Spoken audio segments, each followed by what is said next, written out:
हाँ, क्या कुछ कह रहे हैं सुनते हैं। पूज्य संत काशी से पधारे सतवा बाबा महंत संतोष दास जी महाराज,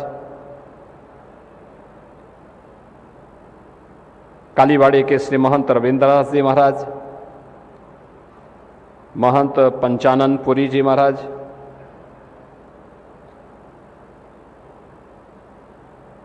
इस पूरे कार्यक्रम में जो हरनेस यहाँ पर संतों की सेवा के साथ जुड़े हैं, मंदिर के प्रधान पुजारी योगी कमलनाथ जी, सभी पूज्य संतजन, यजमानगण, श्रद्धालुजन, उपस्थित भक्तजन, मैं सबसे पहले आप सबकी ओर से, गोरखपुर वासियों की ओर से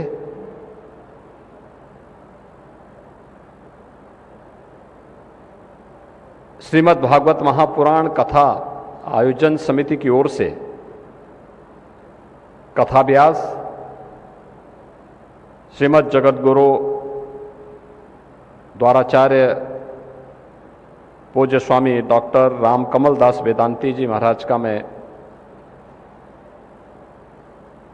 कथा शुभारंभ के अवसर पर आप सभी श्रद्धालुजनों, यजमान और अन्य सभी भक्तों की ओर से हृदय से स्वागत करता हूं, अभिनंदन करता हूं। ये यहाँ के श्रद्धालुजनों का सौभाग्य है कि इस बार पुनः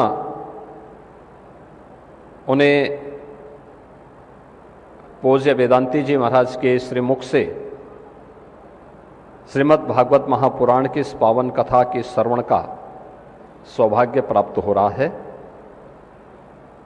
पूज्य संतों के सानिध्य में प्रतिवर्ष गोरक्षपीठ में आयोजित होने वाले इस वार्षिक कार्यक्रम के अवसर पर जब गोरक्षपीठ के पूज्य आचार्य ब्रह्मलीन महंत दिग्विजयनाथ जी महाराज,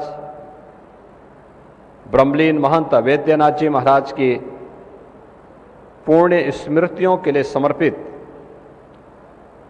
इस साप्ताहिक कार्यक्रम के अवसर पर अनेक प्रकार के जो कार्यक्रम आयोजित होते हैं, उनमें यह धार्मिक कथा भी अपना एक महत्व रखती है, जिसमें श्रद्धालु जन बड़ी श्रद्धा भाव के साथ उपस्थित होकर के व्यासपीठ पर विराजमान कथा व्यास के श्रीमुख से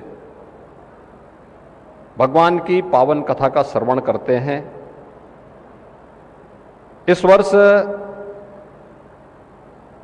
गोरखपुर के श्रद्धालुओं को श्रीमद् भागवत महापुराण की इस पावन कथा के श्रवण का आनंद प्राप्त होगा। इसके दो तथ्य हम सबके सामने बहुत स्पष्ट हैं। एक, श्रीमद् भागवत महापुराण यह एक मोक्ष ग्रंथ है। मोक्ष का मतलब केवल जीवन से मुक्ति नहीं है।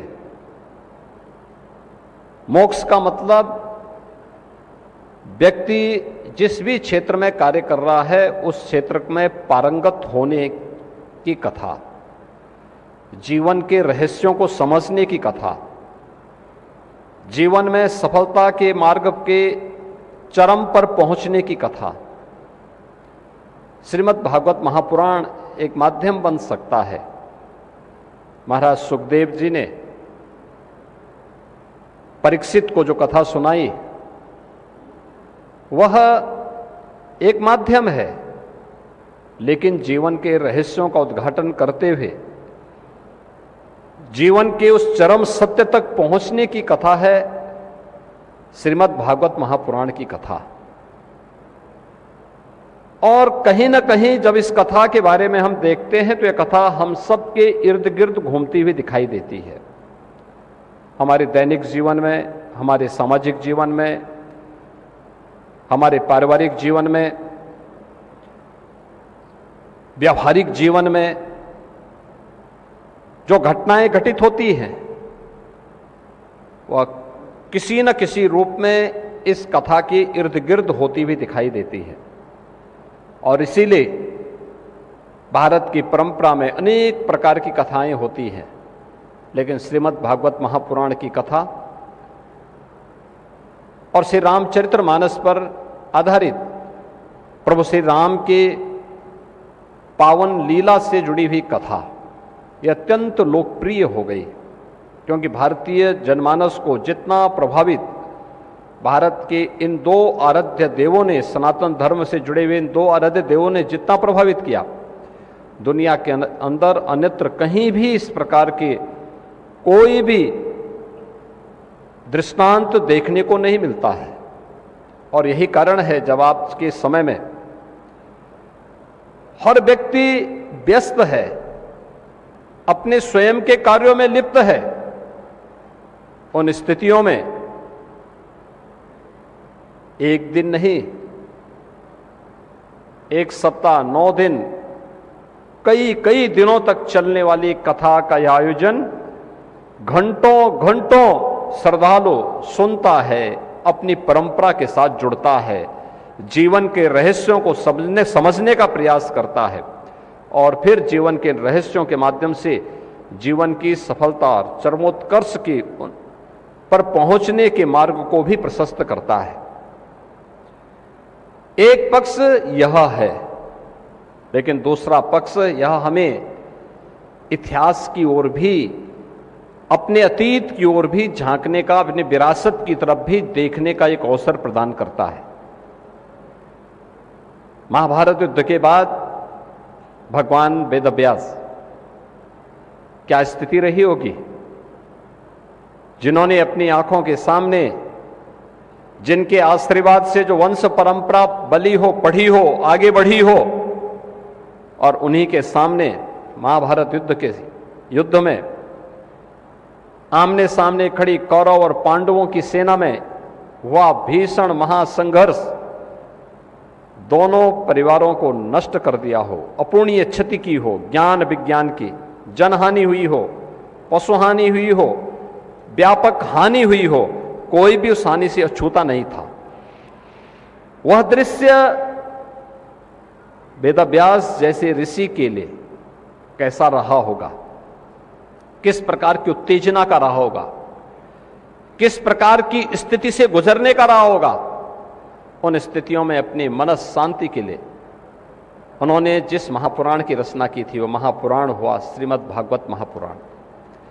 श्रीमद् भागवत महापुराण पिछले 5200 वर्षों से निरंतर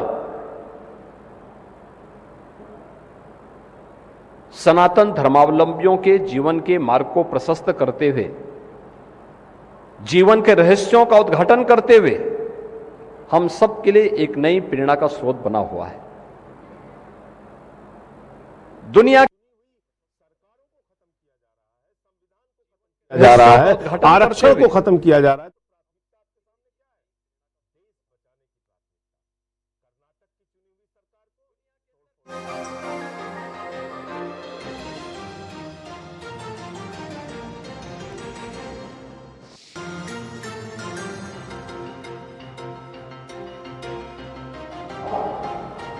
पांच 5000 वर्ष पहले भी भारत में मानवीय सभ्यता कितनी चरम उत्कर्ष पर पहुंची हुई थी, श्रीमद् भागवत महापुराण की कथा उन सब के बारे में भी आपको अवगत कराती है। न केवल आध्यात्मिक उन्नयन का मार्ग हमने प्रशस्त किया था, बल्कि भौतिक विकास की भी चरमोत्कर्ष पर पहुंचने का कार्य उस कालखंड में हुआ था। और इसीलिए हमने धर्म की जब बात की, मोक्ष की बात की, तो मोक्ष कोई व्यक्ति अचानक नहीं प्राप्त करता, सफलता कोई अचानक नहीं प्राप्त करता। उसके लिए 4 पुरुषार्थ जीवन के बांट दिए गए। धर्म के मार्ग का अनुसरण करोगे तो नैतिक रूप से अर्थों का उपार्जन भी हो जाएगा।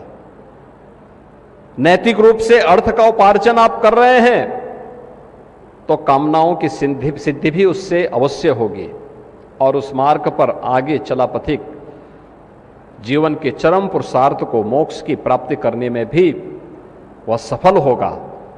जीवन की सफलता के रहस्य भी इसी प्रकार से हम सबका मार्गदर्शन करते हैं। और जीवन के इन्हीं रहस्यों को समझने के लिए श्रीमद् भागवत महापुराण की कथा अनेक उद्धरणों के साथ, अनेक प्रसंगों के साथ, आज से हजारों वर्ष पुराने पुरातन परंपरा के साथ हम सबको जोड़ती है। लीला भगवान श्री कृष्ण की है,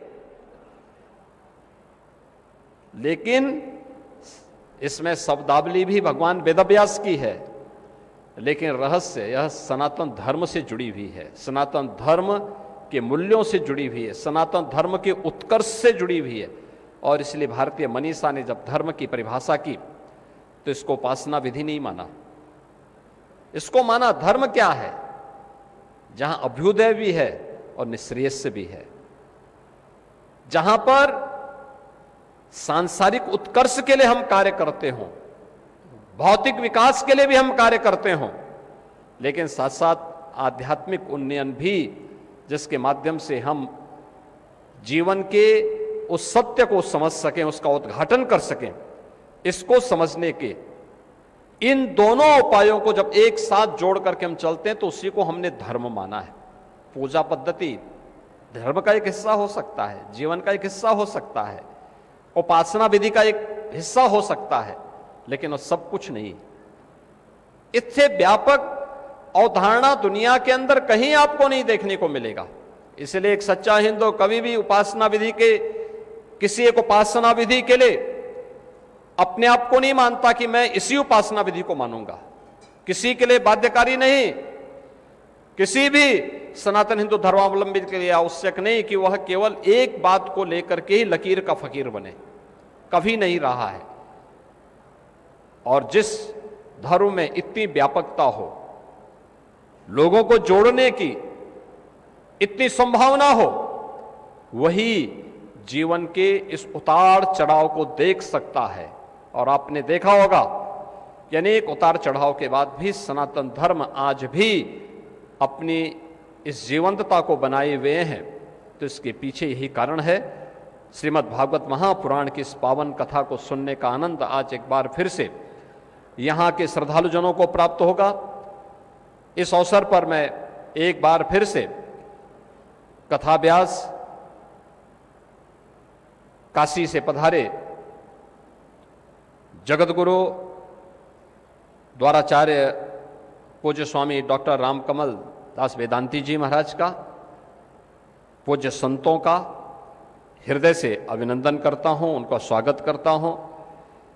आप सभी श्रद्धालु जनों का, भक्तों का और विशेष रूप से जो यजमानगण हैं, इनका जो प्रतिवर्ष इस कथा के आयोजन के साथ जुड़ते हैं, कथा को सफलता की ऊंचाई तक पहुंचाते हैं, अपनी धार्मिक परंपरा के प्रति श्रद्धा का भाव रखते हुए पूरी शालीनता के साथ इस आयोजन में भागीदार बनते हैं, इन सबको भी हृदय से साधुवाद देते हुए इस कथा का पुण्य आप सबको प्राप्त हो और आप साप्ताहिक कथा का आनंद ले सकें, आचार्य द्वय के प्रति अपनी श्रद्धा को व्यक्त कर सकें। इस विश्वास के साथ मैं एक बार फिर से आप सबके प्रति हृदय से साधुवाद व्यक्त करते हुए अपने इस पावन कथा के लिए यहाँ पर कथा व्यास पर विराजमान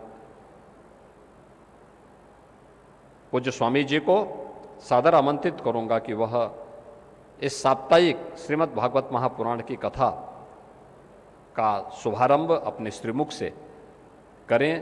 पूज्य स्वामी जी। तो सीएम योगी आदित्यनाथ को आप सुन रहे थे। आगे बढ़ते हैं। पीएम मोदी की आवाज